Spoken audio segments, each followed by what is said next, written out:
There you go. Well. It's there now. All right, thanks. Bye. All right, who do we have left here? Gina? Gina, who else? Gina, you want to go? Oh, yeah, sure. Nice to see you here today, ladies and babies. It's so good to be joined by all of you. I'm Gina Winstead. I think a lot of you know me already. I'm really excited to have this conversation. I've followed a lot of Liana's work, and I do a lot of work at the intersection of race, gender, and technology and business. So I really wanted to find out more about how to kind of juggle all of that, and having a lot of proximity to corporate Pittsburgh and having to code switch a lot, having to switch from talking to one community to another and feeling like I have to present in a certain way whenever I'm talking to certain people. It's a lot of pressure. So the idea of grounding is really important. And I also, having to be in this situation where I'm talking to corporations and CEOs, it makes me very vulnerable to hearing things that are problematic. And yeah, I just want to learn more about how to juggle all that, especially trying to advocate for people in the right way. And also working off of the book of How to Be Anti-Racist. I'm excited that we're going to talk about that a little bit, because I have read How to Be an Anti-Racist by Ibram X. Kendi. And I think it's a great tool to kind of recognize my own biases and problematic thinking. So that's what I'm excited about. I don't know if we missed anyone else. I think that's it, besides Allison. I didn't go yet. Oh, Courtney. I'm didn't either. Sorry, I'll go after Courtney. Hi. Okay. What I want to learn. So I've worked in corporate for a while, so I'm not new to being like the only Black person or the only Black woman and stuff like that. So just seeing how it works in like different areas, and I'm just open to listening and learning to whatever information you can provide us. Thank you, Courtney. Hi, everybody. I'm Shauna Russ. I guess my pronouns are she, her. I'm interested or looking forward to learning basically about everything that you have to say. This is my first discussion around this specifically, this topic. The last 3 places I worked was, they all were, well, the last place was not a nonprofit, but I'm usually working in nonprofits, and I'm usually the only Black person. So, I've seen a whole lot, been baffled by a whole lot. So, I'm just really interested in hearing what you have to say on the topic and, around this topic. So. Thank you. Allison, is there anything you want to say? Do you want to go? Sure, yeah. I mean, I love Liana, and I'm really excited to listen to her. I'm also in the process of making my way through How to Be Anti-Racist, so I am looking forward to kind of dialogue around that, but I want everybody to feel comfortable speaking freely, so I'm just going to be here listening with my video off, and I'll be doing any admin, so if you need anything, just chat me privately.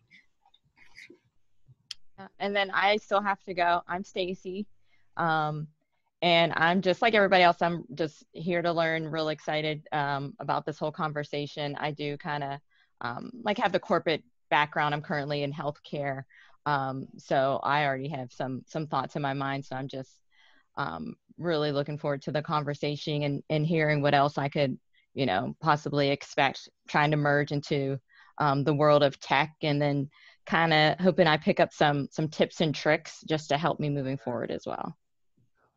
Awesome, thank you. Well, we hit all of a month and a half ago. So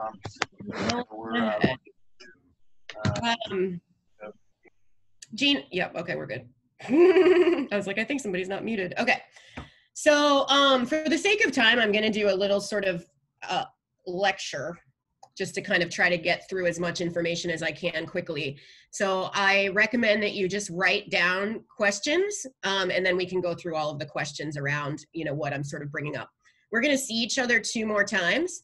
And then I am totally I'm around. So feel free to email me or ask me specific questions. I haven't sent everything yet, but I have, book lists and articles and all kinds of other things that you'll get at some point. My name is Liana. I am a clinical therapist and a psychotherapist and a anti-oppression educator, and I own the Center on Interracial Relationships, and I'm a historian basically who studies interracial relationships and anti-racism. So that's what I do. I made it up. I made my job up, so I think that's important to mention. I think that's the beauty of tech, right? Is the idea or the concept of tech, right? We want to invent, right? You have to, in order to, we have to remember that one of the reasons I think that I was invited here too is because, as an anti-oppression educator, the opposite of oppression is creativity. And so when we are oppressed, we are not able to be creative. And that's partly why we are, as people of color, left out of so many spaces as well, because also like our labor isn't considered as valuable. It's something that, people have taken. You just take, Black labor is free, so it's like, it's hard for people to understand any other perspective. And so what we're talking today about is, what and why does grounding ourselves matter? And what do I even mean by that? And I struggled a lot trying to figure out, what is the first thing we should talk about, without just trying to dive into like too heady of a conversation. And I landed on grounding because I realized that without the ability to do that, we have nothing, right? If we can be as smart as we want, we can read as much as we want, but the reality is then we'll just over-intellectualize everything, and then we'll probably just become shitty and classist and never get anywhere. So the point is we have to be able to ground ourselves. The other reason we want to ground ourselves is because we are traumatized collectively. So all of your individual trauma combined with our collective trauma, and this is layered, right? There's like your individual and collective racial trauma, gender trauma, parental trauma, right? Like all of these layers that we're all experiencing. And so the most important thing about grounding is that it's a reminder that there is a truth, right? There is a truth. Like as much as we want to sort of like get all, we're living in this world of just like making up whatever the hell we want, and it's like, actually there is a universe, there is a system, there is an earth, right? Like there are things that still hold steady and true. And so one of the things about why I think, Black people particularly have survived for so long in systems where we were not supposed to survive is because we are grounded. And I heard this indigenous saying quite a long time ago that I loved, that was kind of about like, how, this was an indigenous person. So, but she was talking about she was talking specifically about indigenous people and Black people's connection to the land and how that's literally saved us historically, because we can ground ourselves and know that there's still another realm in which whatever oppressive bullshit can't take from us. And that's partly how we continue to stay alive, which is partly spirit, right? And whiteness is the opposite of all of this. So we're going to talk a little bit about that. And so let me think where I want to start. So I'll do your questions after. So I want to think about, first I want to talk about identity. And so something I think that's really important to remember is that our identities are placed upon us first. So until all the thoughts in our head are not our own thoughts, just know that right now in this moment, unless you have sat and cataloged your thoughts, where you heard it first, when you internalized that, they're not your own. They're not your own. So in order to make our thoughts our own, we have to, which is really what people do in therapy, and when you hang out with your friends and you process with them, right? You're taking something that you think is a thing and deciding whether it's a thing or not. And the question then becomes, what is your basis for that? Is it just sort of like, it just feels good? Is it rooted in some sort of education? Like what makes us make the choices that we make? One of the reasons that whiteness, and when I say that, I mean that culturally, because whiteness is a culture, right? So there is whiteness, ethnicity, like ethnic wise, right? But culture as a whiteness, which is an American culture of whiteness that is really the opposite. You know, it's how we embody anti-Blackness, basically. It's how people decide to not be grounded and to put ourselves in positions. And to be clear, it's complicated, but we can all do this in different ways, right? And I think that's when we're talking about light skin privilege and we were talking about disability, right? There's all of these different ways we can do it, but we're taught to do it. And so there's two types of racism. There's segregation racism and there is assimilation racism. Those are the two types. And I am not even kidding you. When you understand why we have them, it's like so wild, because basically this is so basic, but I'll tell you the book you can read to read all of this is actually Kendi's first book, which is stamped from the beginning, but it's in any history book really written by Black people, you know. But basically what happened is, believe it or not, in not the Renaissance, the Enlightenment era, I think it was it the Renaissance?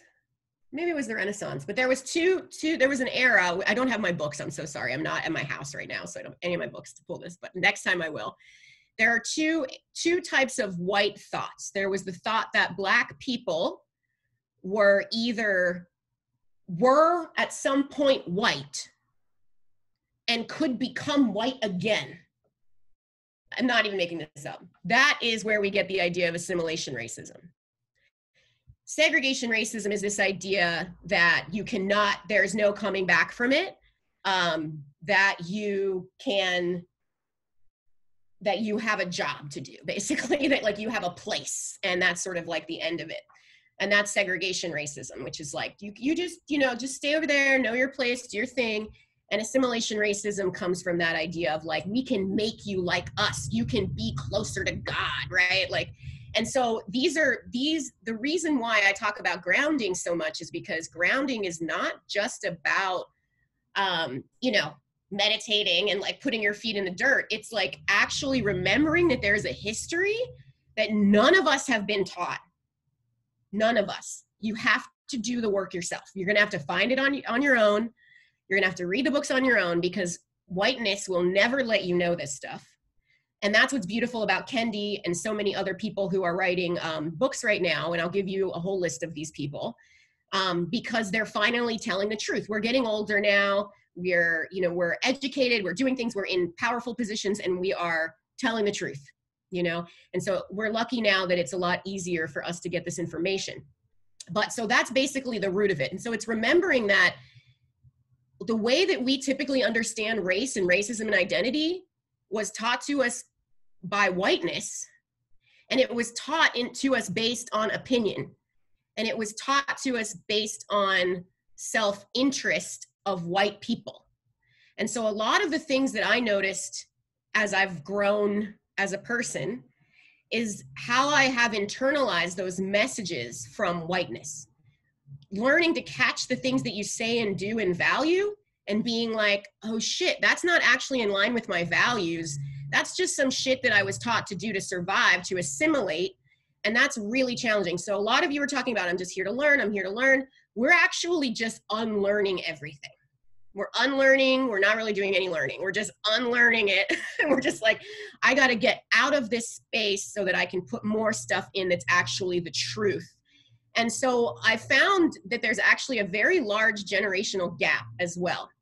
When I teach, which I've probably done for like 12 or 13 years now, specifically anti-oppression education, absolutely there is an age gap, first generational gap.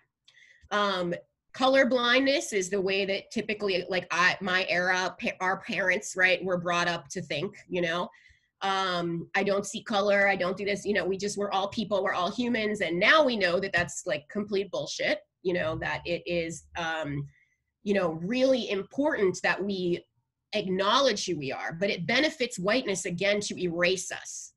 And so everything is meant to do that. And so when we ground ourselves, it's important to be in touch with your curiosity.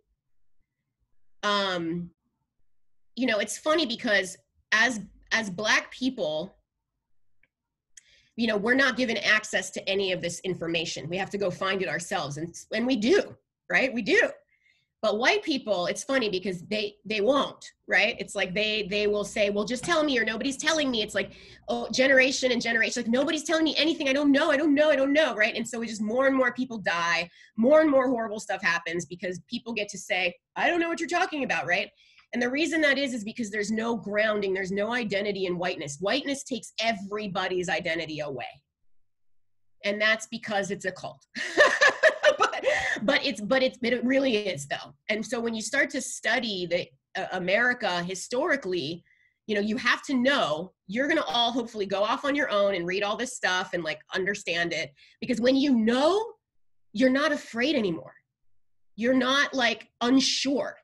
You know, the more that you're like, oh my gosh, I know exactly what is happening. I know exactly where this comes from. You know, everything becomes so much easier to recognize and to cope with and to deal with. And so that's why I wanted today to start talking about what it means to ground ourselves. And so I think first off, that means education, right? That's not education like going to college, because I'll tell you what, I have a lot of degrees and I didn't really learn shit in those degrees. The reason I learned things is because I hated what my professors were saying. And so I went to prove them all wrong in every single paper I wrote. And I used writings from people that I respected and learned from those people and didn't, you know, actually, you know, learn much in school itself. All my classes, even as a cultural criticism and race and gender studies and even social justice liberation therapy, are all white people teaching these things. So it's like, how am I supposed to actually learn from people who really still are not grounded? You know, it's like, you know, it's like, would you like have a shaman or something and do, you know, think they're going to help you with anything if, you know, with their just like some, you know, white, what's the word? Life coach or something, you know what I mean? Like some, like, I remember this like girl who was like really young. She was like 22 and like blonde. And she was like, I'm a life coach. And like everybody loved her. And then I just remember thinking like, and everything is so hard for me. Like, why is this girl like making so much money and I can't do shit? So I think that it's like important to ground ourselves because everything is bullshit. It's bullshit. This entire like system is completely built on lies and racism is about self-interest. So a lot of times we're taught that racism is about hatred. It is not about hatred. It is about self-interest.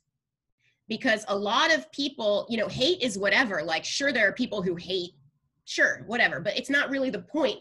The reason why we are taught to hate, we have to, you know, ask ourselves why 3 times to get the actual answer, is because it benefits you. So we have to remember that everything is because there's a benefit for somebody there. So how do you take this information, right? How do you know that I clearly need to know more? I need to recognize, I need to start to name myself, right? So who's named you? You know, I think it was you, Soul Sister, #1, who said, you know, that you hadn't necessarily thought of yourself as Black or something specific. It was kind of like, I'm here, I'm a spirit, I'm alive. But that's a perfect example of how we're indoctrinated. You know, I'm adopted. I was raised by 2 white people. Excuse me, I've got to stop you there. I was born and raised in Harlem. I'm a Black woman. I recognize the fact that I'm a Black woman. When I said that, my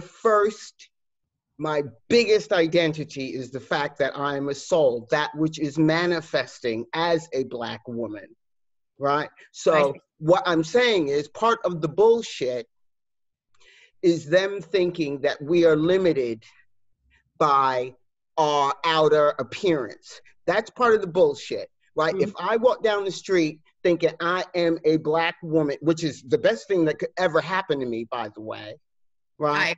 But when I just wanted to, because I said, oh, maybe I got, you know, I jumped in, I said a couple of things, la la la la la, but I've actually, okay, I'm 57, right? I've lived a long time. I know that I am the divine manifesting as a Black goddess, which is the best. You know, I just wanted to, I thought you'd go there because of how I defined it. I will let you carry on.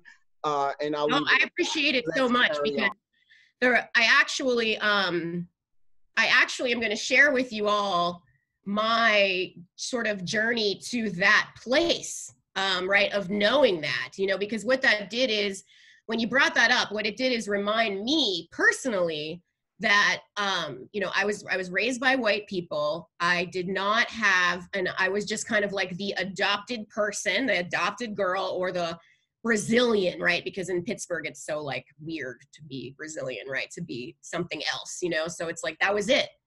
And I did not identify, because no one else identified me that way, as a Black woman until, you know, I was in probably 30 or something.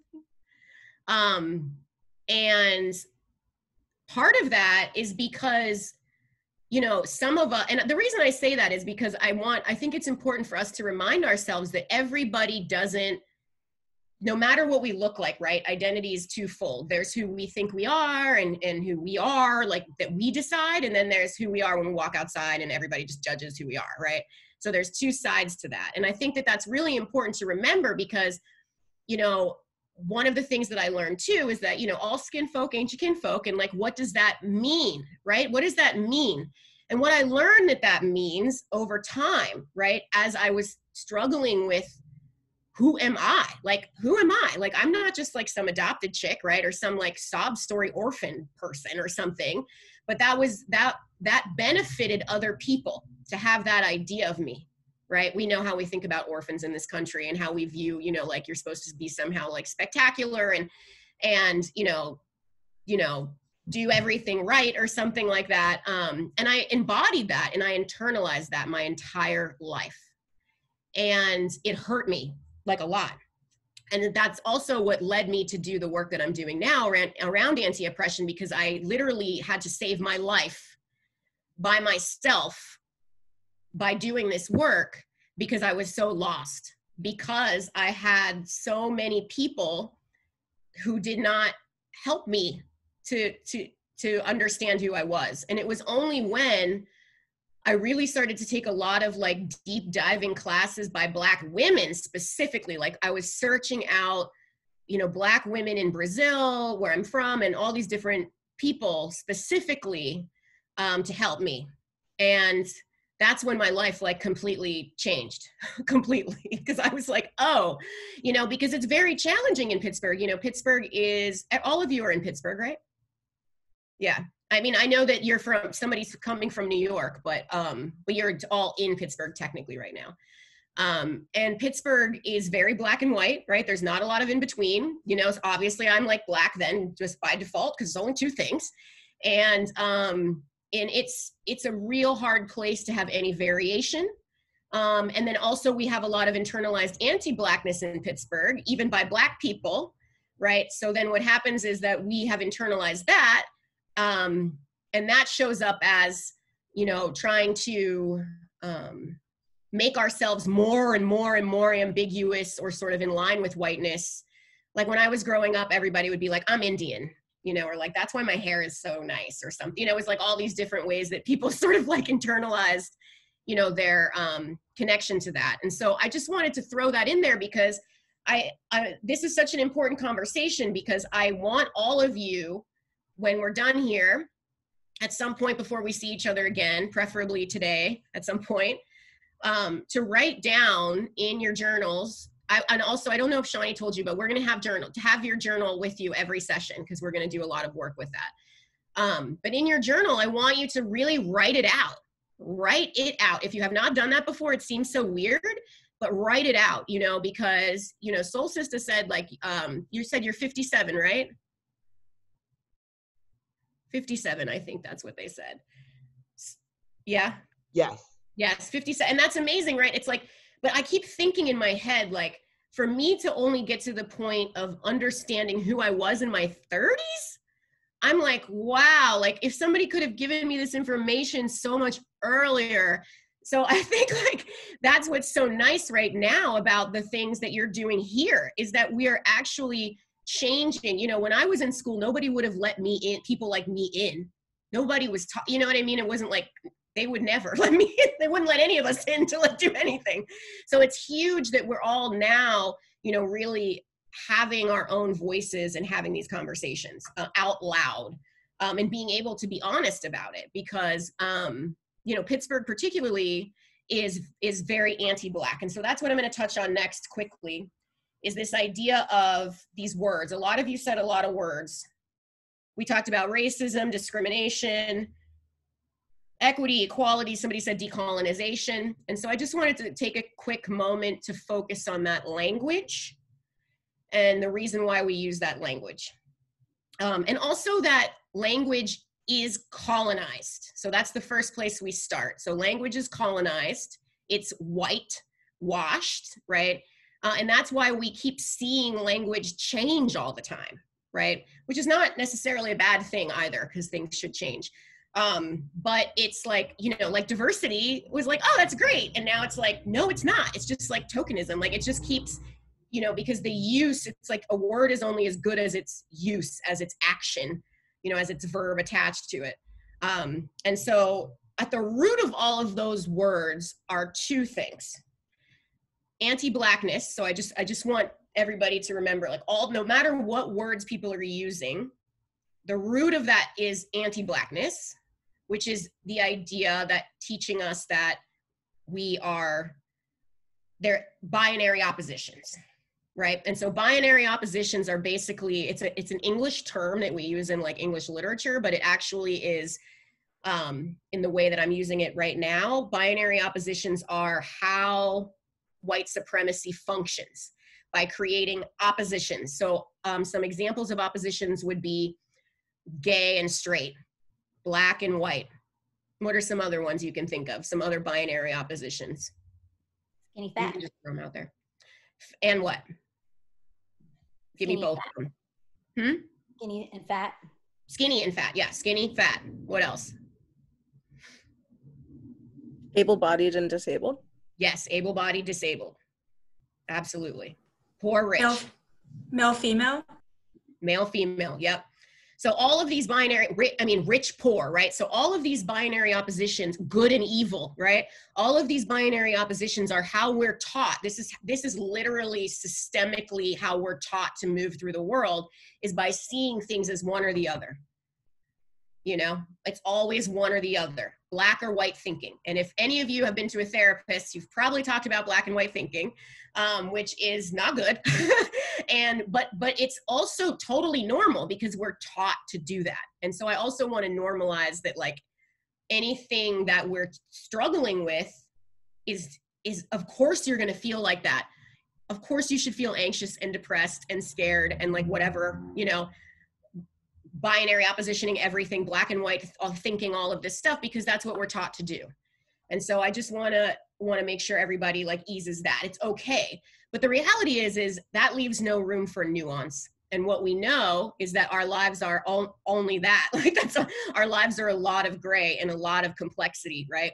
And how do we leave, when we don't leave room for that for ourselves, we don't allow other people to have complexities, right? So we don't see intersections of people. We don't see that you can be both, you know, gay and skinny, or gay and fat, or gay and evil, right? Or whatever, right? Like you can be multiple intersections of things, right? But we aren't able to see that because we're not able to see that in ourselves. We're not able to allow ourselves to be complex. And spaces that oppress, right? Like our workspaces, etc., systems of oppression, the healthcare system. Actually, you all just tell me what the systems of oppression are that work together. School. Yeah. Education. Yeah. Who determines what you learn? You don't. The justice system. The justice system. The anti-justice system. How about the public libraries? That's a great app. That's perfectly That great, especially that here. blew my mind. That blew my mind when I found that Yes, one out. it's pretty horrific. Housing. Housing, yes, yes, absolutely. Yeah. So Carolyn the says reason- prisons. yes, absolutely, right. And so all of these things matter. And so one of the things that, and the reason they control this historical understanding of connection is because it is a way to control us, right? It's a way to continue to infight. And Shawnee brought up like the complexity of being, you know, Indian too. And when we add in, you know, the other areas, even for me, like I'm Black, right? I'm West African, but I also, you know, I'm from another country, you know, and so I also recognize that. And so there's layers, right? I'm adopted, I'm raised by people who are different than me, right? So we all have these complexities, but so often we don't allow for them. And I don't know if any of you have had experience around Blackness in terms of like performing Blackness or not performing it well enough. Just like with whiteness, you know, like not performing it well enough looks like assimilation, right? But what does it look like as a Black person? Did you ever feel like you had to prove your Blackness even? I definitely like remember being in grade school and being the young Black girl that spoke well and knew how to use her words correctly, and being surrounded by other young Black girls who come from a different side of town who didn't sound like me. Apparently that was labeled as me projecting whiteness, and I didn't understand it for a long time until I had a white person approach me as a young person and ask me, how did I learn to speak so well? And that was a wake-up call as to understanding, apparently I'm not supposed to sound like this. Very, very difficult pill to swallow, and understanding, am I meant to change my whole pedagogy just to fit whatever environment I'm in? I rap, I break, I do speak with a very street dialect when needed. I do speak 4 languages, that of Ebonics, Spanish, Swedish, and English. And so it's like, to grow into that took so many years, obviously, and experiences, but I needed to, that hit a definite nerve of remembering feeling like slighted as a young person, like I was too smart, or like I was acting outside of my race. Thank you. Yeah, I got that too. And I mean, I was raised by white people, so like, duh, you know, I'm like, what else was I like, you know? But I think that this is such an important conversation, because what you just said is literally what we need to be doing all the time with everything, which is, you know, how do we start to recognize that, help each other to recognize those internal, you know, so that was internalized, right, at a young age, which it always is young, you know, and then we take that with us as we get older. And I had a similar, you know, experience, but, you know, Shawnee mentioned the word code switching, which we talked about earlier. And code switching is really important, because really what code switching is asking you to do is assimilation racism, which is like moving through whiteness, right? And so because it's rooted in anti-Blackness, there's a reason why it's not just white people who say that to us. We say it to ourselves. We say it to each other, right? So we have instead of understanding that there's a bigger system, and which means that there's a reason why I have why I speak the way I speak, and you speak the way you speak, and somebody else speaks the way they speak, right? Because, you know, there's also a lot of other complications. Like if you hear the word axed, like I axed, like that's actually the way it used to be said. Like that's like the original way it was said. So it's like we have these, you know, these classist sort of views that we also internalize on top of our racial identities, which is part of whiteness. And so bell hooks, if you ever read anybody in your life, you should read bell hooks. But bell hooks teaches us about the white supremacist capitalist patriarch. I think they said heteronormativity, and then I added family structure to that. Because obviously families look different and we don't like talk about that. So all of these things are connected. All of those intersections are connected, and whiteness prevents that. Binary opposition prevents you from making those connections. And so a lot of people are held back from making those connections. Right? And that's why you get so many different, you know, that's why generationally it can be an issue. You know, if you're at high school and you're like not getting along, like, you know, with your parents about something, that's why friends. That's why different communities, the other side of the track, right? All of these different sort of ideas. But at the end of the day, it's because we are internalizing anti-Blackness, right? So there's a reason why one also is correct and the other one is not correct, right? Or one is, you know, I used to get very upset when people said that to me, mostly because I was afraid that if I wasn't Black, I wouldn't be protected because I grew up in like an all Black community. And so I was afraid of disconnecting from any Blackness that I thought I had. So I was like very aware of that. And I would do the opposite sort of thing where I would defend myself and be like, you know, I would be all intellectual about it and classist about it and be like, I just talk the way I'm supposed to. And like, I actually pay attention in school and stuff. And now I look back and I'm like, I can't believe I said that shit. Like, how could I say that? That was the whitest shit I could have ever said. Could we, right? It's the most oppressive shit. Go ahead. Could we, I mean, because I've traveled the world, right? And I think when we talk about racism in Pittsburgh or racism, whatever, I think we need to, when you talk about binary, we're just talking about one, and I'm not even going to say there's different races of humans, although I am beginning to suspect we are a breed apart, right? But that's a whole nother story, right? But I think it's important to understand that this is a global problem. Mm-hmm. Right. This isn't something that is happening here in America. Right. Mm-hmm. And that the system that is in place is, I mean, I'm of the opinion now that there is it comes from a deep insecurity. Whiteness comes from a deep insecurity, because ultimately, in terms of, and when we talk of language, I mean, language originated in Africa. Black people, everything that they, that's a whole nother thing, but everything that they are attributing, or a lot of stuff that we're calling whiteness, actually it comes from Black excellence in terms of, right? And so what they've done is they've claimed it as their own. And when you claim something as your own and you're not the originator, you're, like, it's like me trying to be like, Diana Ross and Supremes. They're going to be, oh, hey, Linda, you're just not cutting it, right?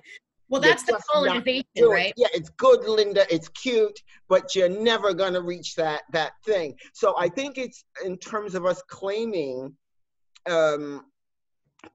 our genetic, for what of a better word, because I'm beginning to suspect that, people who are spending so much time putting other people down. It's called, I wouldn't call it white supremacy, I'd call it more a white inferiority complex. So I'll just leave you with that, and then we'll leave it, and okay, that's what I wanted to. Yeah, I think that's such a good point too, because first we do have to globalize this, right? So like, I'm Brazilian, we have the same problems. We have the same problems within communities of color, right? It's not just like only white people are shitty, but it's because we've all been indoctrinated into the same anti-Blackness structure. So in India, for example, that would look more like colorism, right? Or you have another word for it? Yeah, there's colorism, there's the caste system. I think those are twofold in terms of the stratification of both the colonial oppression. And then that actually flip-flopped back and forth a few times because of particularly my region, which is Northeast Indian and Bengali, and it flipped between being Hinduism and Muslim. But it was funny because I know I shared with you that I did my 23andMe, and what I actually thought was really interesting was being able to see my maternal haplogroup, where it came from, and it's sub-Saharan Africa 12,000 years ago. So to see the migration pattern and to see where that true path, that physical path that was taken, and to kind of start checking in with the fact that Pangea, things broke off and things floated up places and smashed in and made some Himalayas and stuff. Where does that really stratify me within the context of Indian culture as well? Because there's a complete denial of understanding that we are not the basis. We are not the ground. And so, you know, to truly to be able to give, you know, praise to ourselves, we have to dig deeper. And I don't think that Indian culture has done that, to be completely frank. Mm-hmm. And I think so. There's two things that Soul Sister made me think about, which was, you know, just sort of these ideas of, so what are the differences? What are the differences? What makes somebody be more in touch with their humanity than someone else, right? Be more grounded. And, you know, the first term that comes, so colonialism, Shani hit that right on the head, but colonialism is really the thing, right? It's like the racism and the heteronormativity and all of that stuff, they're tools of colonialism. So that's kind of how you want to structure it in your head. So you have colonialism, and it has tools of oppression so that somebody can win, basically the war. And that's the most simplified version of it, is that it's a war. We're in it now, and we're in it all over the world. It's a war, and it's a colonial structure that we're fighting. And the colonial structure is whiteness at its root culturally. And what we're doing is trying to become more in touch with our blackness, right? Which has been, and that means everybody. That's like Shani, that's her story, right? Is like, what does it mean to really ground myself in who I am historically and now, right? Which is our humanity, right? And when Soul Sister said, like, almost like that, you think sometimes it's like this difference, this there's clearly like some people are just like on another planet, you know? It's like, I think about that as people who are closer to their humanity and people who are not. And that looks like the cognitive dissonance. Like when I think about cognitive dissonance, I think about lynchings. I think about, what the hell kind of human being can be under a tree with that happening with their family, having a picnic, taking pictures and sending it to their friends? How is that a thing, right? Like how is it a thing, right? And I have always been like, what? Like, I don't care how much you read. You could never have read a book in your life. If you don't know that's fucked up, there is a gap. And I think that's what Soul says. There's like a gap. There's a space, and it's like, I don't even know what that is. Well, I think I've gotten to a point where I'm actually insulted when some people call themselves human, right? Because, you know, being the mother of humanity, right? I don't, in terms of defining,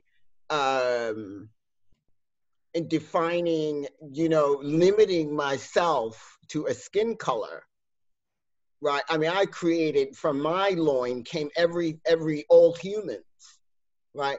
And so in terms of India, which is the caste system, and just to be clear, that we inhabited every landmass on earth, right? So when you talk about Native Americans, I'm like, well, wait a minute, whoa. You had to have, you know, being Black means being human to me. This is where the human genome comes from. So I'm a little bit more than just the Black chick walking down the street, right? I'm the mother of humanity, right? This is and I believe that, and you know, there's a lot more involved with, you know, there's a lot of jealousy involved. Because I remember when I was at school, it was always the pretty girl, the one who was fabulous, the one who was going places, who was going to be bullied the most. We're looking at a global case of bullying. They are afraid of us. How do we deal with that? And what we do in a lot of spaces is we tone ourselves down. Mm-hmm. We tone ourselves down. My mother simply would not have me on the street without knowing how to speak correctly. Right. So whether they want to call it whatever, no, it's my mother, the Black goddess, wanted me to be able to speak correctly in public. So it had, you know, and owning speaking correctly as it's a white thing. I'm like, no. We created language. So I think it's sort of like educating them in terms of what is really, you know, they really need. I think they need more education about being who they are and what than we do, because I can't step away from being Black, right? It's not about. I agree with you. I think that's exactly right. I think that's exactly right. I think that what anti-blackness, colonialism, whiteness, all of these different words does is exactly what you're saying. It pushes, you know, it's meant to suppress us. And so, and they can just kind of float around and think that what's happening is real. You know, I read today that 8 out of 10 Trump supporters really genuinely believe that the election was rigged. Wow. And you know, and there's just so much that you're like, what are you even talking about? That's the same sitting under the tree, right? And just being like, ha ha ha, while like somebody is dying. Like, what is that? I completely agree with you. I do. I think that at the end of the day, we're in a battle of humanity. And what is human? What are we going to consider actually human? And I think that that is absolutely true. Most people are not ready for me to say that out loud. So I really appreciate that you are also there. I completely agree with you. I do. I think that what saved my life was knowing that about me, was knowing that, and I'm still not there yet. You know, hopefully by the time I'm 57, I'll be there, but I am not. No, you're doing no. I'm going to tap in. I'm going to tap in real quick because we actually speaking of them, we do have this public portion, and the reason why we set it up this way is because we need to be able to be unafraid of speaking this truth as we move into these spaces, that you need to know that you're protected and that there are people here for you. And if you face something in that process, like I said, I think I said this earlier in a meeting that we had, I was like, this is part of our receipts, right? Like, we are going to be able to say, hey, well, I saw you in our workshop series and somehow maybe you didn't understand this, so let's check in. And if not, we can refer them to this too. So if everybody feels comfortable, Liana, if you want to make that transition, we can start I can do that in from that waiting room, which I think is like a so we're all here. You're just gonna do that, right? Yeah. Yep. Okay. Yep. But it won't interrupt us. Yeah. Okay. So with that being said, to transition a little bit here, yes, I absolutely agree with you, and I think that you're right. At the end of the day, we are dealing with humanity, and I think that one of the things I wanted to make sure that we were talking about here today was we're not talking about professionalism. And we're not talking about how you're going to play this bullshit game and how you're going to actually lose touch with who you are. We're not talking about that. And we're not going to talk about that. And those spaces and those networking spaces and all of that stuff, that's what it's doing. And that's going to crush your creativity. It's going to crush your creativity.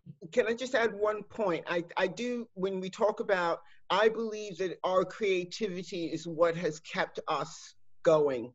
Mm-hmm, absolutely. Right? It's our creativity that is, and also that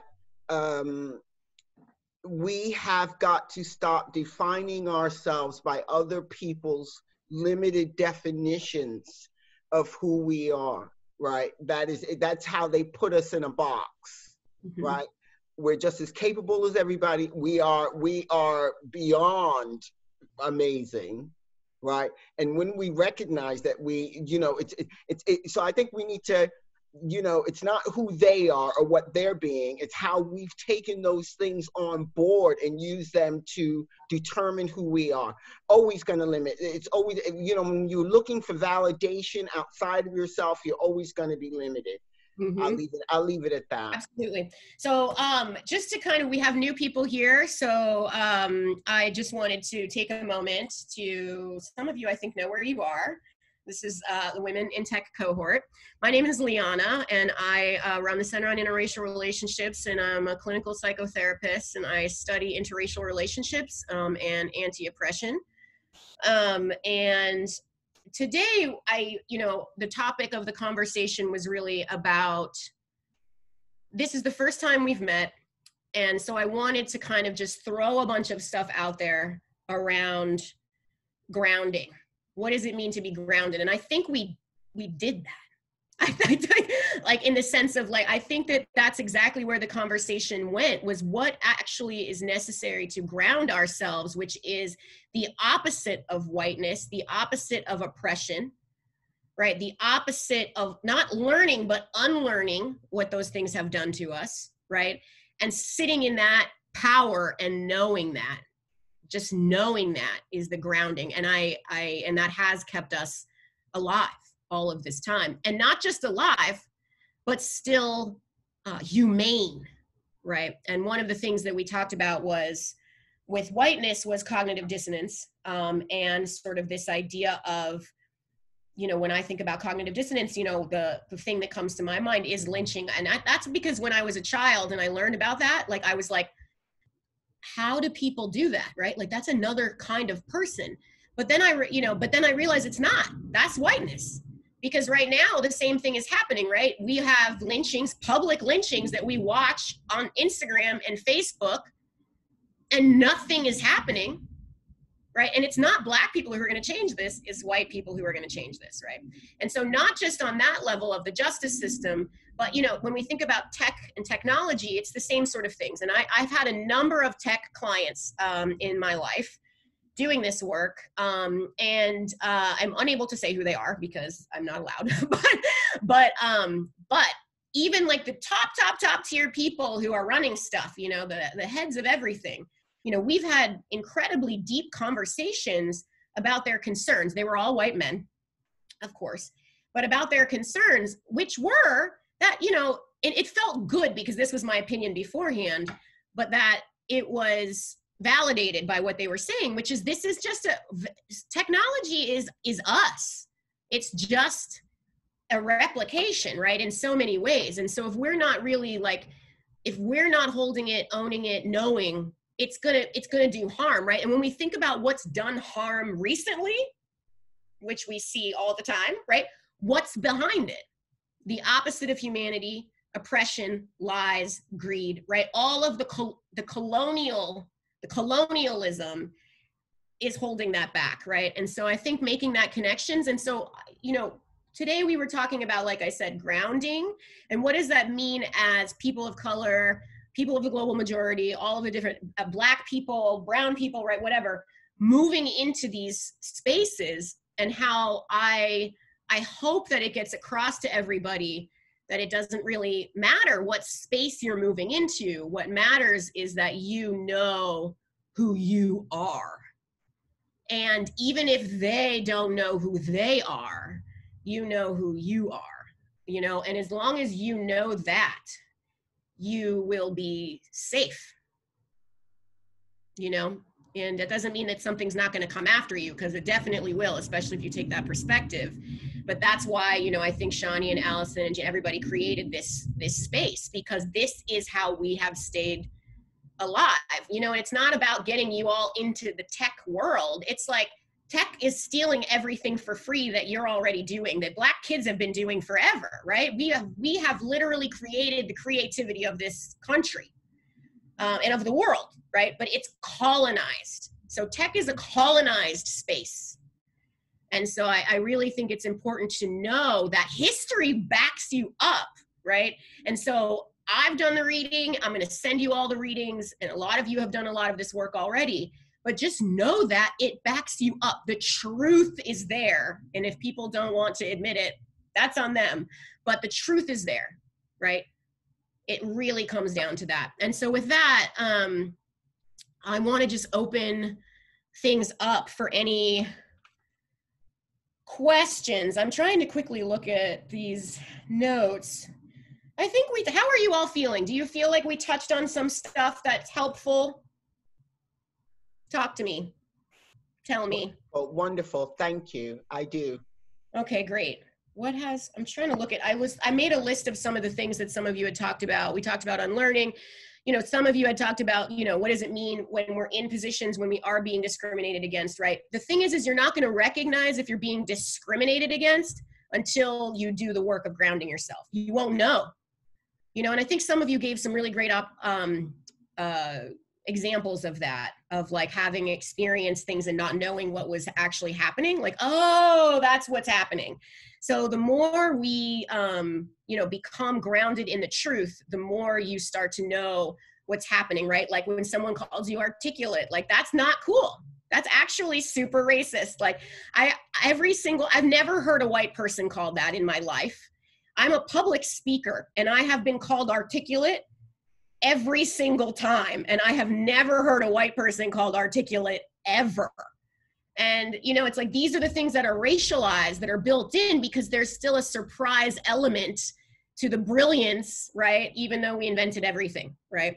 It's kind of like a collective self-esteem issue that we have as Pittsburgh. Like, Pittsburgh like hates itself, but we also are the most innovative city in the world. We like literally gave more as a city intellectually and physically than any other place in the world, right? Like, in terms of like our current, you know, inventing stainless steel and like, you know, like current industrial things, you know what I mean? Without taking it all the way back to Africa, you know, but like, just like as the United States, you know, we have done more. We have created more. Polio vaccination. I mean, so many things. Banana splits, you know, like whatever. So many things. So it's just, you know, it's like these grounding efforts are so important. Yeah, can I ask you a question? Yeah. In terms of being able to go into a space, I know that I personally have gone through into like workspaces that, you know, they think that they're like making this big grand effort towards, you know, diversity and inclusion, and these are essentially like, the words are becoming extremely meaningless, I think, as a result of that.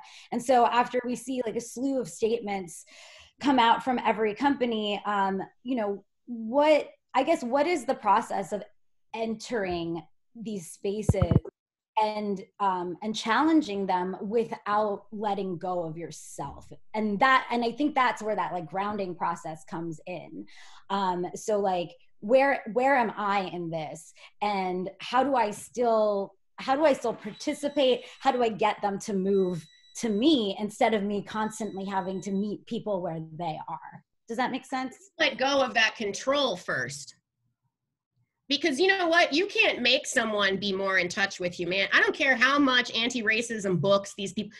Look, I'm going to tell you all a very important truth right now, because I am sort of retiring, for lack of a better word, from the work that I do, because it doesn't fucking work.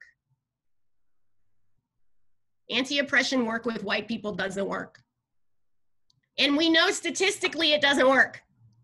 I don't care. You can call it anti-oppression work. You can call it anti-racism work. You can call it diversity and inclusion. You can call it bias training. It doesn't work.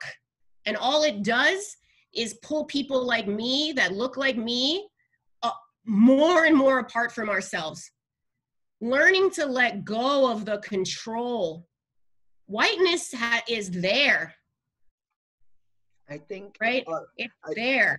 I want to, I think when I said that I've never, when you're living in a world where everything is systematic, structural, institutional, you may not even be aware. It's like, we po, and that's just who we is. Right? It's just like, it takes you, you know, where I came from, it was just like, there were a lot of things that came with being Black. You got less, you got this, and it's only today, now we're starting to give them fancy terms, structural, systematic, all those things. I wasn't really aware, but I think it's very, very, very important for us to realize that it's their problem. Yes, absolutely. Like it's your problem, right? It's not my problem. I got to do what I have to do for me and my people. Right. And what's great is now we have systems in place where if you, and it's great that we can actually, when we do acknowledge something, then we can go in hard, lawyer up, get, you know, like just really when we're talking, you know, so when these things come up, fortunately now, we're talking about these things. So when they do come up, you do have recourse. You can contact a lawyer, you can, whatever. But like you say, I agree with you 100% in terms of changing them and who they are, because we're talking about generation after generation. I suspect it's genetic at this point, because like if you, I absolutely agree with that statement. If you can bring your kids to a hanging and call it a picnic. Yeah, right? Well, you know what? You bring up such a good point, okay? Because, thank you. because this is something that is so important that needs talked about at this point, because we spend so much time talking about what trauma does to our genetics, right? We have no problem admitting that Holocaust survivors, of course, are suffering to this day. We have no problem admitting that Black people are suffering internally, our bodies, you know, from PTSD and all kinds of other things from enslavement. But what are white people suffering from? What does doing and perpetuating violence do to you genetically? We don't want to talk about that. I talk about it. We're talking about it here, which is so dope because but it's so real. And these are the conversations that people in my sort of like anti-oppression world are having. And this is part of the reason I'm not doing that kind of work anymore, because it is damaging to me. It is further disconnecting me from myself. It is furthering me from this, which is what I love to do, right? Because I'm about to leave this and feel so good instead of, you know, becoming an alcoholic after every single time I have to work with white people in a group talking about this, right? Is a completely different experience. Like, imagine the energy if we stopped trying to do that for them, stopped trying to meet everybody where they were, and we were just there for each other in spaces like this. And I'm so empowered by all of you young people, you know, too, particularly because younger people, I'm 36 years old, and, you know, I'm just watching. I was on another panel recently, younger people who were, they were all multiracial, and they started this, I'll send it to you all. It's in tech, actually. You should all become a part of it because it's the tech world. But my friend Dylan, who is a transracial adoptee like me, started it with another transracial adoptee, Black woman. And they are doing this work in New York City, actually, to create spaces just like this to talk about these challenges. So it's so wonderful to see that younger people are working together in these spaces, right, to overcome this idea of assimilating to the spaces. Because if we were having this conversation when I was younger, even 5 years ago, 10 years ago, it would have been in a conversation about how to assimilate into tech world, how to assimilate into that space. And that's what we'd be talking about, is like, how do you be, you know, how do you do that? Which was what I think Public Allies did too as well. But those kind of spaces, they're telling you how to assimilate in those environments. And that is not what we want to do. We do not want to do that. You're right. I agree. It is so important that we honor ourselves by bringing ourselves to environment. It was really funny. I was trying to I remember once when I was looking for jobs and that, and I was like, I can't get no work. And then I started to flip it. They need me. They are blessed to have me. So I rolled up to the interview a whole different thing. Like, what can you do for me? Because you need me, right? So then I started getting the job. So I think it is important for us to talk about what racism has done to us in terms of our self-worth and self-esteem, right? But I'm a writer, so I'm dealing with that too, right? But we have to move away from, and I love grounding ourselves, right? But maybe we are already grounded, because like, if you've got a bit of melanin in you, your gene pool has just been here so long. We are people of the sun, right? So grounding means honoring who we are, loving who we are, because that's another thing.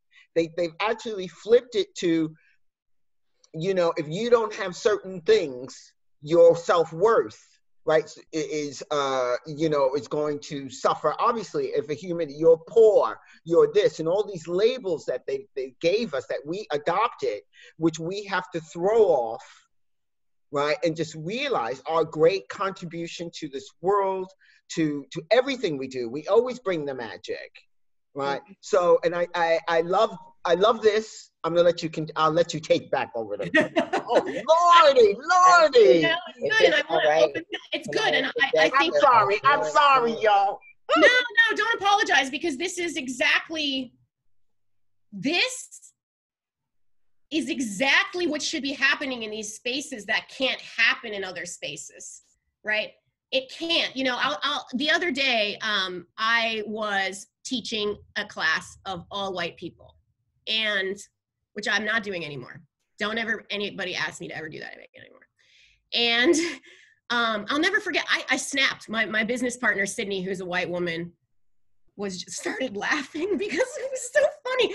I snapped because I said something, and this woman out of nowhere starts saying something like, you know, I just can't imagine what it's like to be a Black woman with a child today in this world, or a Muslim woman with that thing on your head. And everybody's like, hijab or whatever. And she's like, yeah. And, you know, I just looked at her, and in front of everybody, I just said, you know, it's funny you say that, because I think most Black people can't wonder, we don't understand how you are like alive. Like, how do you live with yourself? Like, being so ridiculous. Like, how do you not see yourself? You are so cut off. You know, it's like, I don't understand how you're so disconnected from your humanity. We're fine. Like, what's happening is not cool, but we're fine because we have our humanity intact. I'm worried about you all, because that's what's hurting everybody right now, is a lack of humanity. And this is something that we have been forced to be terrified to say out loud, right? We've been forced. I mean, God knows what would happen to us right now. Even 10 years ago, 20 years ago, 30 years ago, 50 years ago, if somebody heard we were talking like this, right? Sure, But sure. white people don't understand that. That's the truth. It's like, no, this is it, right? It's, what does it look like to not have this fear anymore, right? And so I think, like, you know, this is so exciting to me, because this is exactly what I wanted everybody to get out of the conversation around grounding. You know who you are, and that's been covered up. So we're not learning more stuff. We're pulling all the rocks that have been, like, you know, put on top of us. And the more we do that, and the more we do it multiculturally, and what I mean by that is, you know, across sort of like, I'm not talking about racial barriers in terms of crossing the aisle and white and Black. I'm talking about as Black, Indigenous, and people of color, as we start to untangle what has been done to us, right? We have to remember, like, the model minority myth existed because it was a way to, and you can't even be mad, like when people assimilate, it sucks, but you can't even be mad at it, right? When your mother, you know, when I had burns in my head from relaxers, you know what I mean? That the Black woman who did my hair thought she was keeping me safe and cute, right? You're gonna get a job now, right? They thought they were helping, right? And when we have these model minority myths and all of these other things, we've all been pit against each other, right? And we've all been kept from who we really are. And that's what this is about. And when I think about technology, I don't think about something separate from humanity, right? It's just a matter of whether we are going to have another space, yet another space that's colonized, AKA kill us all, right?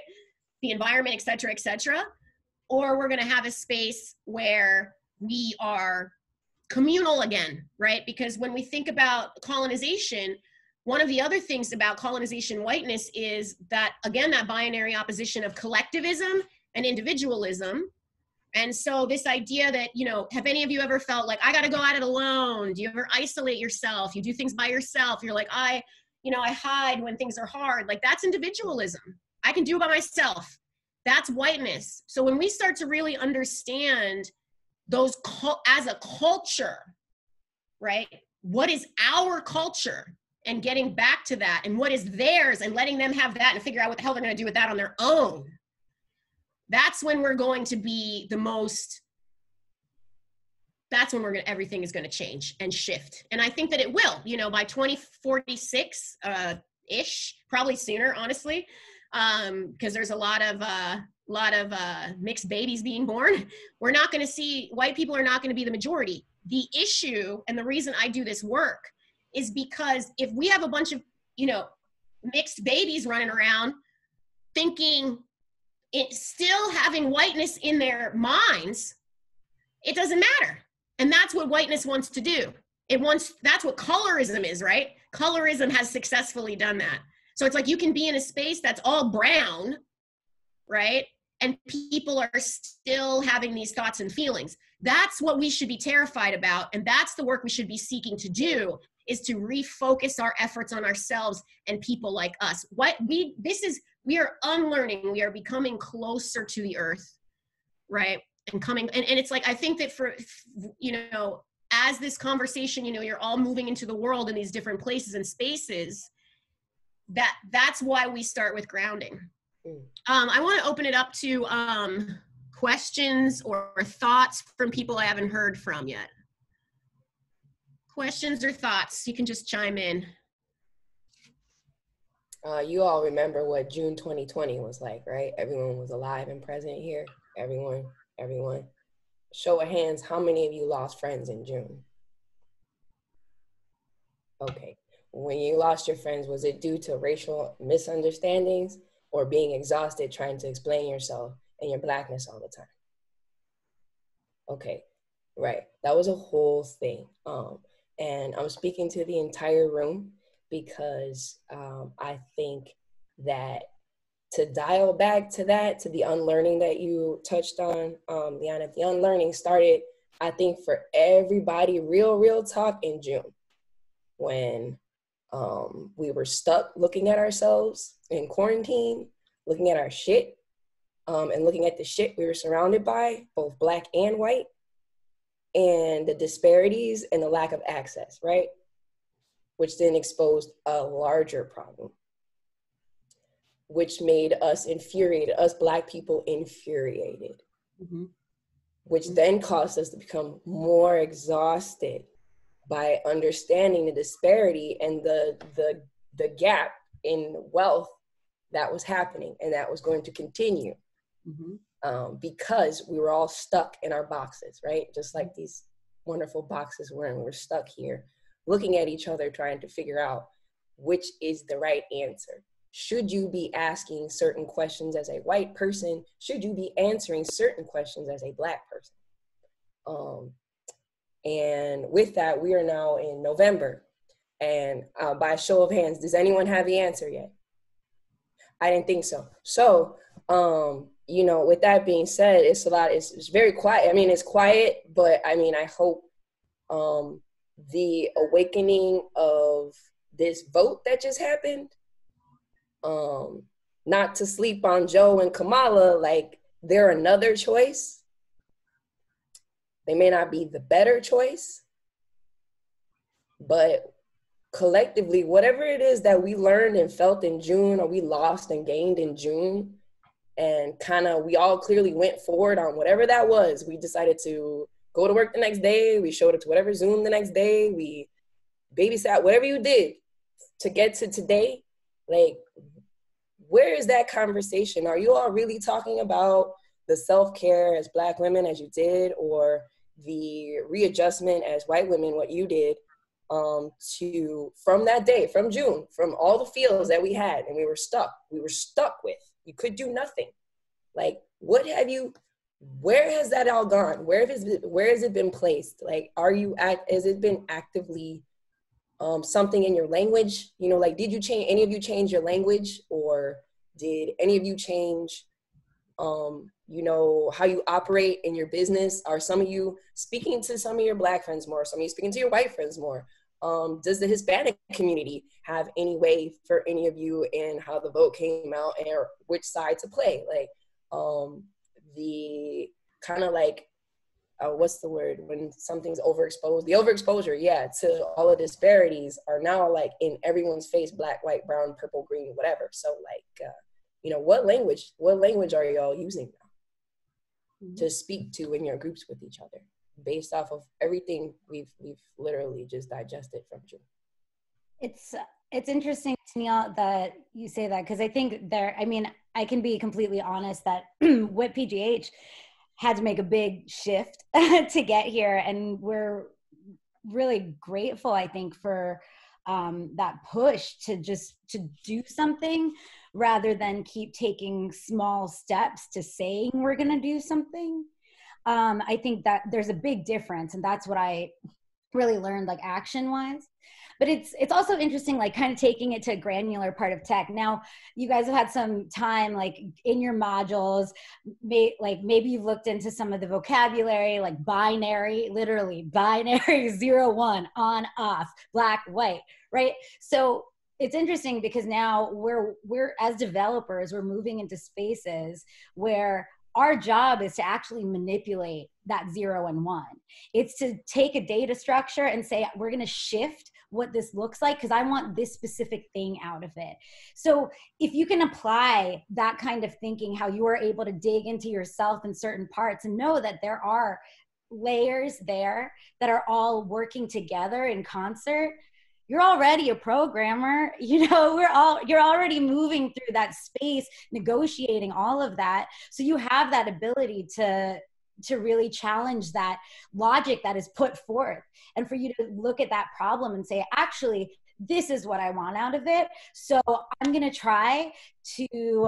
to research, I'm going to ask questions. I'm going to feel uncomfortable. I'm going to get something wrong. I'm going to have a debugger yell at me.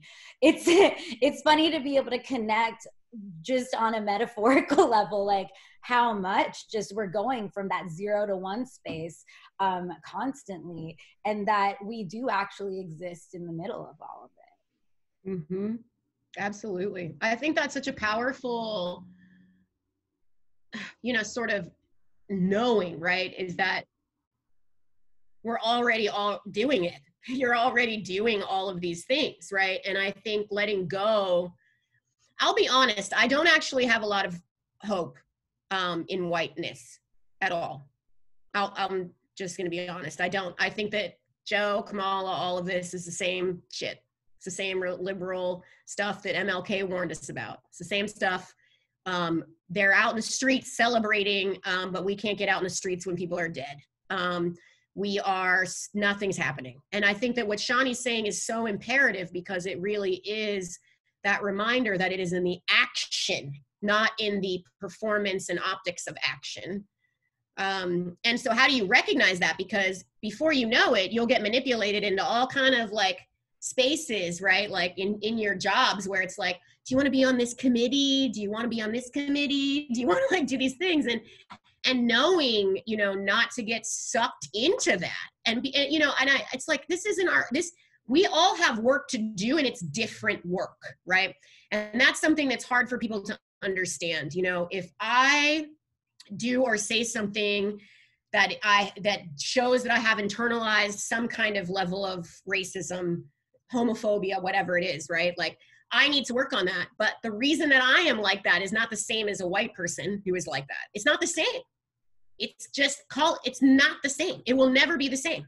And that's a historical fact. It's not the same, right? One thing happened so that, all of those things, those tools, right, of colonization happened, so that people could benefit, white people could benefit, from that, and from that free labor, or stolen labor, among other things. And so if I have internalized something negative about my body, whatever that part of that is, sexuality, my skin tone, whatever it is, like, it's because of colonialism, right? And so for white people, it's like, yeah, it's because of colonialism, but it's for the benefit of you.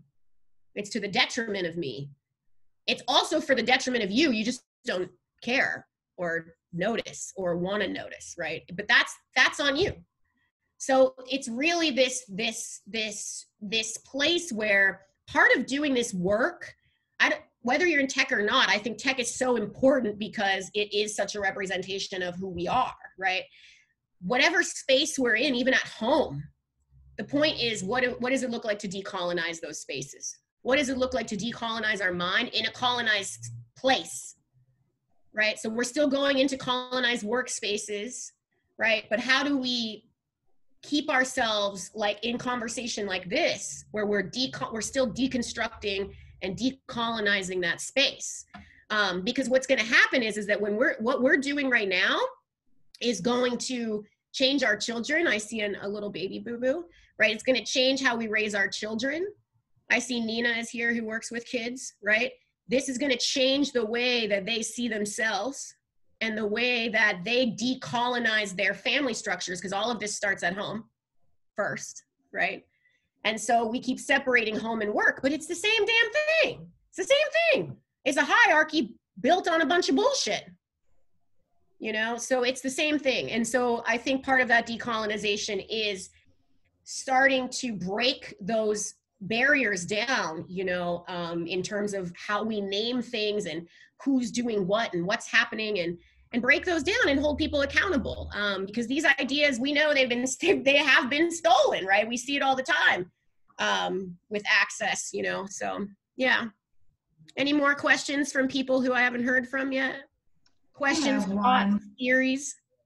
For Liana, how do you maneuver in spaces? Because I have no hope for the system at all. Like, I feel like for anything to get better, white people have to educate themselves, and plus all the oppressive systems have to be knocked down, and we just need to start over.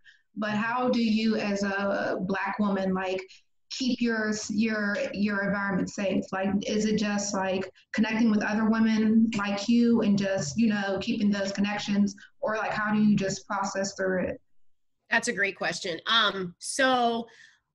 Especially because my family is white and a lot of them are very racist, you know, this has been something that I've dealt with a lot of my life. Boundaries. I don't talk to people. I don't give a shit. I don't care. I don't care if you're my aunt. I don't care if you're my cousin. No, I'm not talking to you. No, we're not having Thanksgiving. No, like I remember one of my white cousins texted me when all of the murder was happening and another huge, you know, publicized thing about, because I have a Black nephew, my sister's son, and she texted my sister and I the exact same text message about how, you know, she's just sorry basically for us or something. And I just never responded, you know, but it's like those kinds of things, like I'm just not available for it. And every single white person in my life has passed a very stringent test. I will talk to them the way I will talk to any other Black person, and we will have just as great of a conversation. And if we're not, bye. I should be able to talk just like I'm talking to you all right now in any other space, or it's not safe. And if it's not, honest to God, I just don't talk to them anymore. This is the boundaries get bigger and bigger. So I start with my family, you start with your friends, and then you can, you know, I have been so abused in workspaces that I literally, part of that boundary for me, and I recognize that I'm very highly educated in terms of my understanding of how to start my own work and things like that. But I was so abused in every single space, particularly nonprofit spaces in Pittsburgh. I could not do it anymore. I had to work for myself. There was no other option. Nobody would hire me. Black Pittsburgh wasn't really down with me either, because I was like, you know, not really I was so hyper anti-assimilation. Like, I'm not going to wear a fucking suit. No, I'm not. Just ever. Like, I'm not doing that. So it was like, I'm not going to play these games. And I think that's like, everybody does not have that privilege. Like, I recognize that for me, that's a privilege. Partly because I am very well supported by the people in my life who love me and support me. You know, I'm married. I have a husband who is very helpful, but it's like definitely makes more money than I do. And, you know, but also I figured out a way. So it was like, you know, being a clinical therapist was a way that I could do this kind of work that I love, liberation work, and make money at it and not have to work with white people. Because if you're a private practice, I can work with whoever I want. So it was like how, you know, so I think a lot of it is like, absolutely, it's like who you surround yourself with, 100%. 100%. If you are playing games, I'm not here for it. Bye. Bye, bye, bye, bye, bye, bye, bye. Bye. And I don't think that that's the same answer for white people, because I don't think you should torture yourself. But I do think there needs to be conversations, right? I shouldn't be having those conversations with my aunts and uncle. The damn cousin who texted me that bullshit needs to call her brother up, who called me a Black supremacist a couple years ago. She needs to call her brother. Why are you calling me? Call your brother, right? So it's like, a lot of it starts with our own boundaries, because we have been taught to coddle and care for white people. everything that we're taught is bring it down for them. Say it differently, do it differently. You know, all of those things, it's bullshit. It's bullshit. How do you not know this? Eddie Glaude, who just wrote, I don't know where my book is. I do have that book with me. I'll find it. But anyway, he's a phenomenal, he's a Princeton educator. He teaches there, and he wrote a book about Baldwin recently, and he's written a number of books, and he's a brilliant man. As brilliant as Case is brilliant black man. And he has this, I'll send it to you all in a link. And he has this, he said on this interview, you know, a while back, he was talking about how, you know, we literally just keep going through this over the murder. So like every generation, another white person, like one can wake up.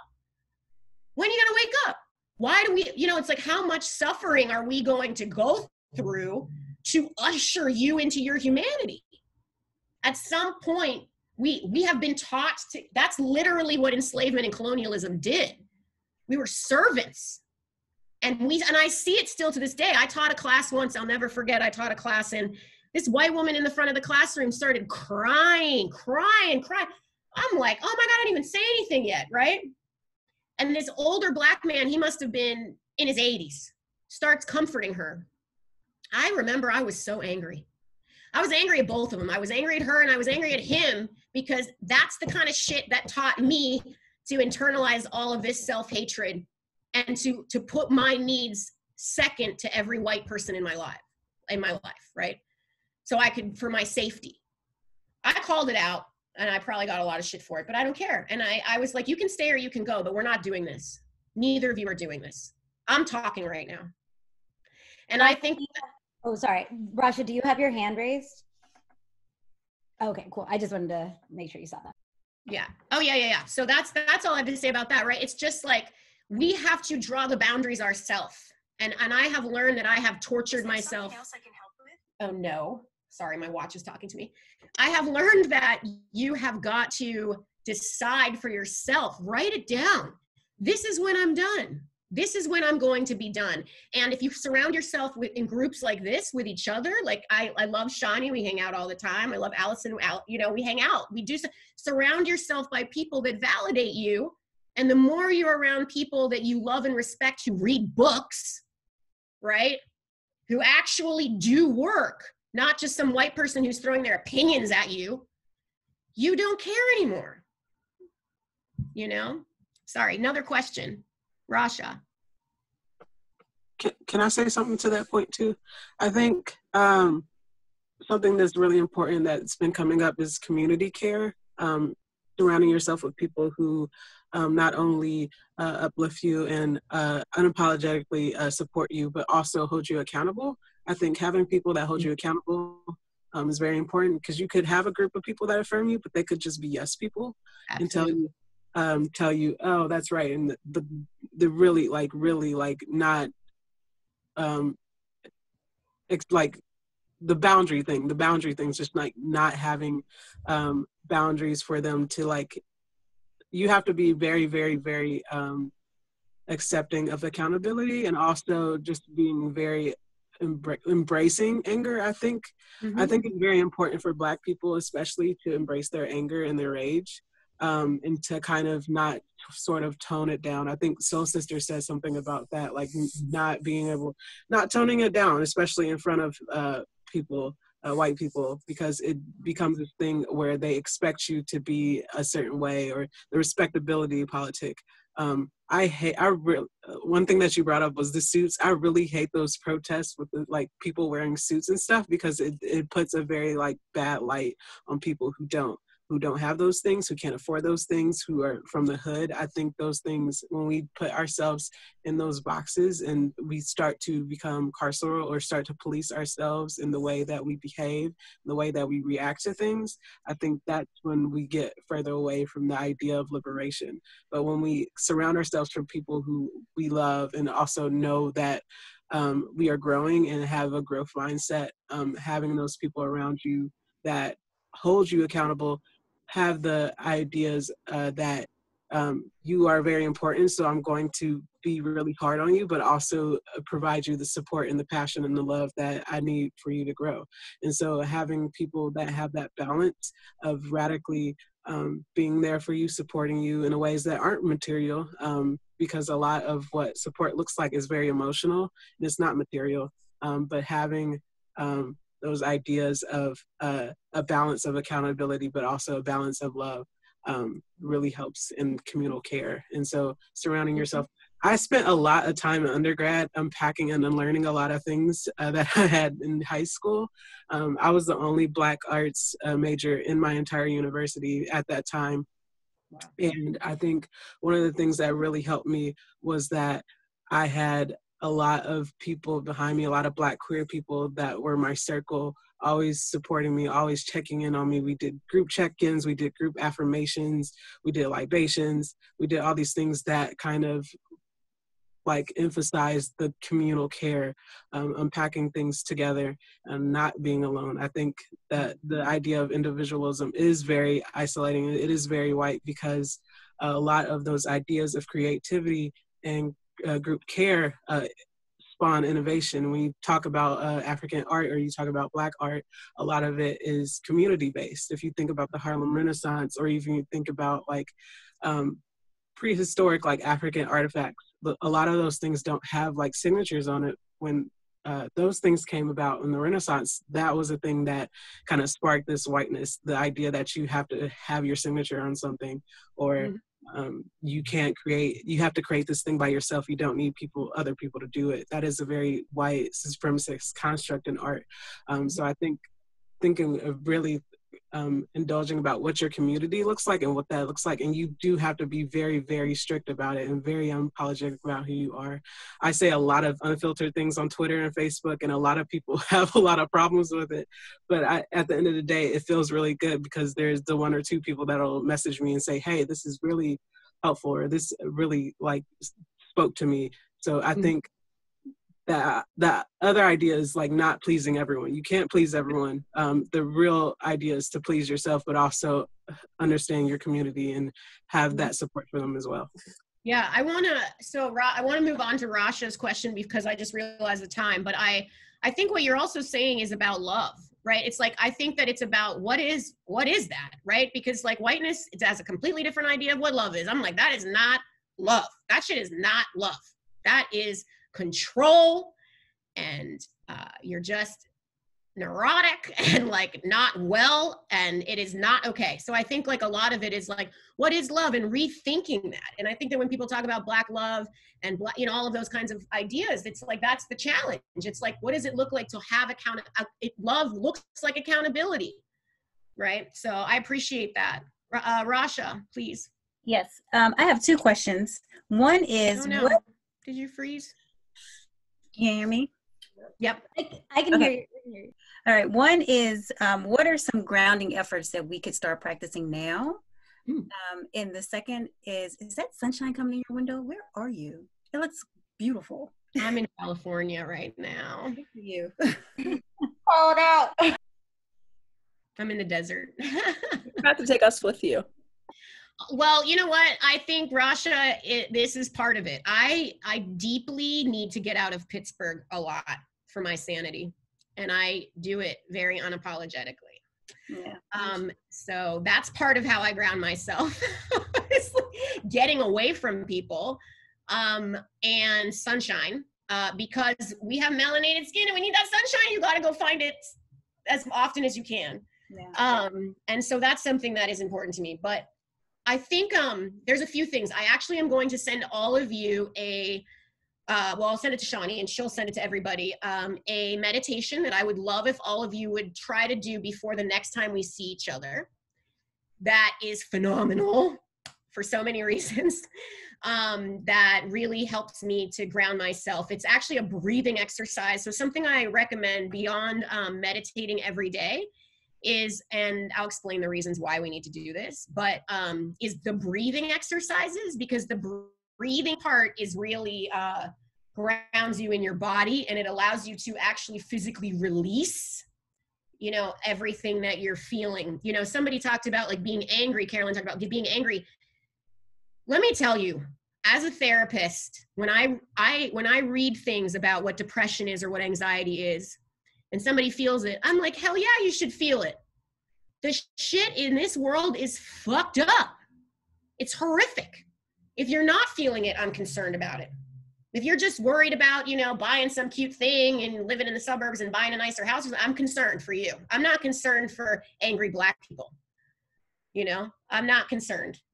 So I just want to throw that out there too, is like, we get labeled also with a lot of depression and anxiety and all of these things, and it's not a bad thing, right? Grounding helps us to cope with it. You know, it's better than drinking or, you know, other things, you know, but like, it's not about, it's good. That means you are in touch with your humanity. You should feel angry, right? Part of the problem is right now is white people are not angry. They'll be like, oh, I'm so pissed off, but it's like, you're not angry, right? You're on the street, you're in the streets celebrating, but you're not in the streets, you know, they're really using and weaponizing your whiteness to make sure these police officers are held accountable. They're not doing that. So there is a level of that, but so I'm going to send you that. But I would say, our nervous systems, when we think about genetics, right, are shot. So our nervous systems are shot. We have a collective PTSD for real. And so part of the way that we align with our reconnect our bodies, right? Whiteness, this is going to sound really hard to understand, but whiteness is a disconnection from your body, right? That's the cognitive dissonance. That's the like, how are you even believing this shit? It's just made up. And it's like the stuff that we're like, what? You know, that's a disconnection. There's no connection to your body there. None. And I don't care how much yoga you do. That's not using other people's cultures to move around is not going to all of a sudden ground you in your body. It's not going to do. Truth grounds us. Truth is the only thing that grounds anyone. So how I would say to move forward and still be able to find as much joy as you can and integrity is to breathe, remember who you are, read books of people who are writing. You know, there's so much phenomenal writing changed my life. Like writing and reading changed my life. I went to school for English Lit. I studied Black literary theory, and it changed my life. That was the first time I was like, oh my gosh, people are, you know, it's like, it's not just now, right? It's Audre Lorde, Bell Hooks. People have been saying this stuff forever, right? But they're just cultural critics because they're Black. They're not philosophers, right? Baldwin is a damn philosopher, right? And the reason this matters is because on the flip side, Aristotle, that's how we got, Aristotle is the reason we have racism the way we know it based in color. He's the one who racialized slavery. It was Aristotle. So, you know, it's important that we start to see Black, brown, indigenous people as philosophers and as people, you know, it's like going back to that, right? We have so whitewashed everything. So I would say part of it is really grounding yourself in that truth, finding a great poet or great writer. I'm going to send you all a list and just really sit in that. You can listen to it, right? You don't have to read it. But yeah, Toni Morrison, Bella, I mean, there's just countless, you know, local people too. You know, Brenton Mock's an incredible writer. Damon Young's an incredible writer. Disha Filia is an incredible, there's so many incredible local writers. But just, you know, really, we only know what we know. So the more information that you get about the truth, the better you feel. And the breathing exercises and the crying and the holding hands, the touching, intimacy on some level, right? Which again is like what whiteness disconnects us from our bodies is going to help drastically. And I think in one of our other classes, Shani, we actually go into that like a lot, like even more specifically. Yeah, I think that we have kind of deeper dives coming up. And then the third piece being really focusing on the mental health aspect. And also keep in mind that there is like Forward Wellness, Steel Smiling. We do have resources. So if there is individual therapy that feels like somewhere that you want to dig into some of this stuff, if you haven't had access, we will get you access. We will make sure that we set you up that way. And again, I just want to say thank you to everybody for for being here. And just as one more parting piece, that, you know, we had mentioned doing that digital journaling, and so finding a platform.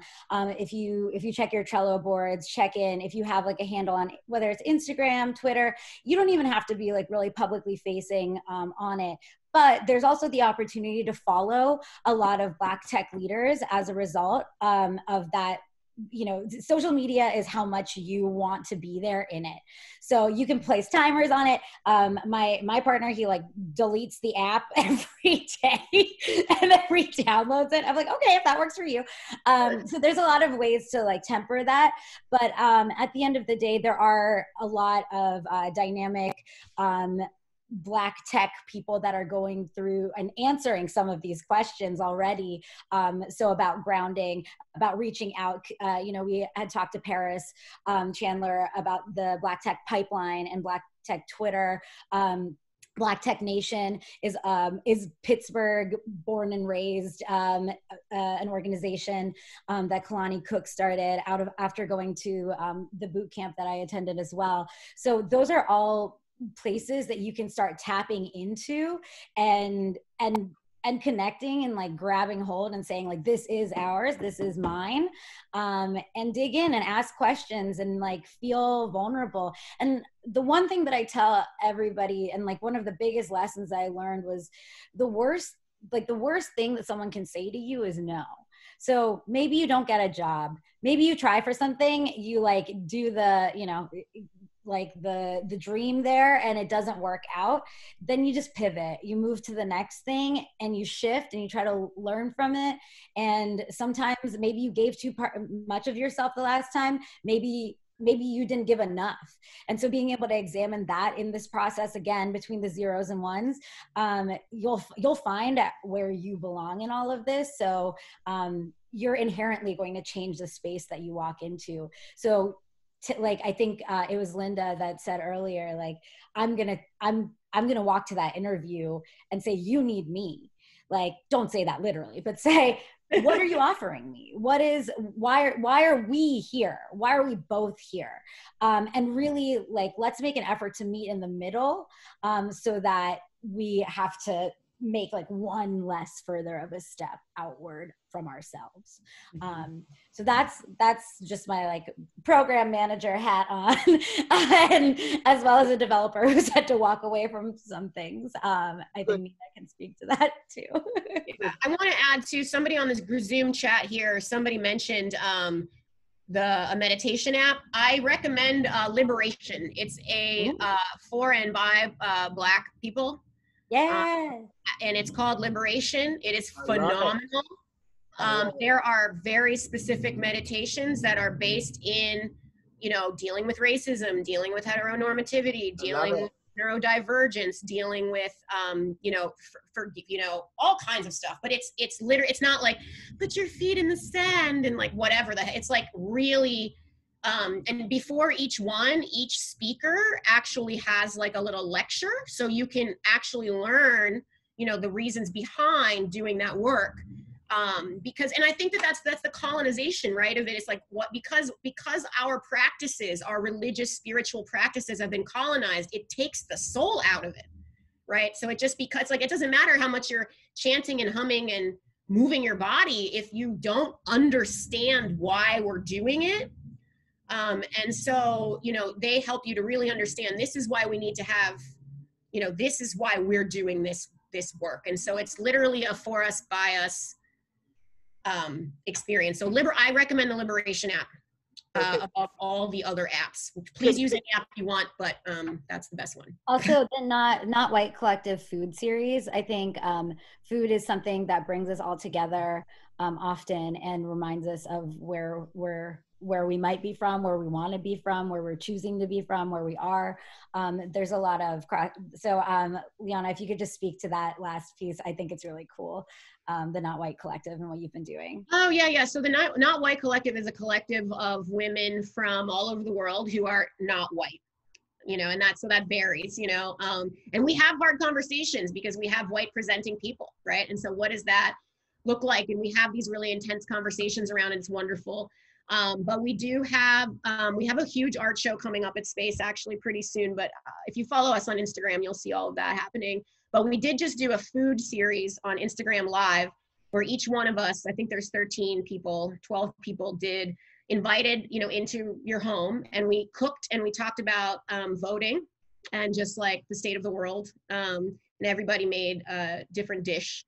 And it's phenomenal. It's just kind of like a nice sort of place to explore that. And I think what that work has taught me, and something I want to leave everybody with tonight, is everything is interdisciplinary. There should not be this idea like I'm in tech and that's all I do. Like everything is interdisciplinary. Everything. You cannot be good at tech, at nonprofits, at this or that, and not do at a therapist and not do harm if you don't know your history. If you do not know who you are and you do not know history, you will do harm to yourself and others. So, you know, knowing that this community, this world we live in is not going to give us that, you know, we have to be curious, create spaces like this, right, where we can share that information and get what we need from each other, you know, because we're not going to get it from somewhere else, right? And it's more than reading, it is action. It's action, right? And so, and the action isn't engaging someone else to tell you the action. The action is, what are you doing alone, sitting there in your room by yourself right now, right? And I think that's the thing. We have a lot of I get calls every day for trainings. Most people don't want to pay you anything. And other than that, it's, you know, write RFPs, you know, spend days and days doing work for nothing, you know, it's just not worth it. So just knowing what your boundaries are, knowing this work is interdisciplinary, and knowing that everything is about your body, literally everything, literally everything is about your body. As Black people, everything is about our bodies. Everything in this country. And so don't let anybody ever tell you that politics is separate from your body. It is who you, everything, your job, work, everything is about your labor, intellectually and physically, everything. And so you cannot disconnect who you are from that. And so, yeah, multidisciplinary, everything. I'm just like so happy. I'm so happy. I never get to do stuff like this, and I never know the first day what it's going to be like, you know, because it's like, you just don't know. It's like, I get, you know, I'm so used to having people that are like, oh yeah, we're all good, we all know everything. And then they're just like saying horrific things, but I never have that problem when it's not a room full of white people. So this is, so phenomenal, and I'm so grateful to have been invited to speak with you all. Everything is going to be just fine, and I think, you know, part of the grounding work is, you know, Rasha made me think of is, it's like when you know who you are and you know who your ancestors are and you pray for them and they pray for you, you know you're going to be safe.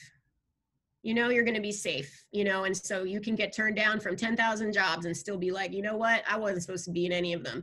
Maybe I'm just denying my power and I should be writing that damn book instead, you know, or whatever it is, you know. So just know who you are. Know who you are. We're so powerful. It's ridiculous. And that's what everybody is afraid of. You know, Liana, I can't can you wait drop to that IG handle you mentioned of your group in the Zoom chat? Yeah. And Shawnee, I'm going to send Shawnee that meditation and a bunch of other things, and we can put all of the Instagram-y things on there and all that stuff too. But, and I have tons of other things too. Like if you want information on identity models, if you want information on, for white people too, if there's also identity models for the process in which we undo our whiteness and we undo, you know, how do we understand who we are? I have tons of stuff. So just anything, let me know. And I probably have it. I've been doing this work for so long. I have a pretty nice treasure trove of stuff. So please let me know. Family stuff, like Shawnee said, the mental health piece. We're here, and Shawnee put particular energy into making sure there were people who have done anti-racist work. They're not just like some rando therapist who's no idea. And if that happens for some weird reason, just tell us immediately. But they have all been trained in some level of anti-racism work. So. I am so happy. Thanks, Liana. Yeah, what I'll do is I'll send out that email. You'll get it from your program managers. And then, let us know what you want to hear more of, think more of. You can contact Liana directly. We can, obviously, if there's ever a time that you want to jump on, like, hey, I'm going through these modules, and I'm like, actually Ari and I, we jumped on a module earlier today, and we were able to troubleshoot and figure out what we needed to do to be able to move on from that. And so you're never stuck, you're never alone. And we will see you at the next workshop, if not before, and then you'll get some comms from us in the meantime. We love you, we care about you, and we hope that you this is what decolonizing tech looks like. Yeah. Remember, everybody who joined us from the public, take note and let them know. you got the inside track. You got the drop. Mm-hmm. And write down how you're feeling right now, because it might not be as good as you think. Yeah. So thanks again. And I will see you guys online later.